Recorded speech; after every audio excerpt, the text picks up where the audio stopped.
कर्जत खालापूर तालुक्यामध्ये आज अवकाळी पावसाने जोरदार हजेरी लावली। या 3 वाजल्याच्या सुमारास पावसाने हजेरी लावल्याने यावेळी सोसाट्याचा वारा व विजांचा कडकडाट पाहायला मिळत होता। यामुळे अनेक लोकांना या सर्व गोष्टींचा सामना करावा लागला। एवढेच नव्हे तर विजांच्या कडकडाटासह जोरदार पाऊस पडत असल्याने संध्याकाळी जे चाकरमानी घरी परतत होते त्यांना या पावसाचा देखील सामना करावा लागला। मोठ्या प्रमाणात येणारा पाऊस आणि त्यामध्ये येणारा सोसाट्याचा वारा आणि विजांचा कडकडाट यामध्ये या चाकरमान्यांना आपला प्रवास करावा लागत होता असल्याचं दिसून येतंय। कर्जत खालापूर तालुक्यामध्ये जवळपास 2 ते 3 तास मोठ्या प्रमाणात पाऊस कोसळला। जागतिक दर्जाचे पर्यटन स्थळ असलेले माथेरान अवकाळी पावसाने हजेरी लावल्याने माथेरानमध्ये धुक्याची चादर पाहायला मिळाली।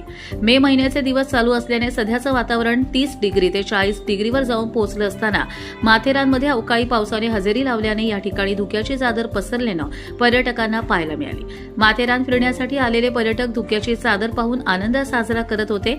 मे महिन्यात आलेल्या अवकाळी पाऊस यामध्ये माथेरानमध्ये पसरलेली धुक्याची चादर पसरल्यानं माथेरानमध्ये पर्यटक येणार असल्याचं चित्र आता दिसून येतंय। एवढेच नव्हे तर मोठ्या प्रमाणात माथेरानचे पर्यटन वाढणार असल्याची देखील माहिती माथेरानमधील असणारे पर्यटक तसेच माथेरानमधील पर्यटक नागरिक यांच्याकडून बोलताना पाहायला मिळालं। कर्जत लाईव्हसाठी नितीन पारधी, नेरळ, माथेरान।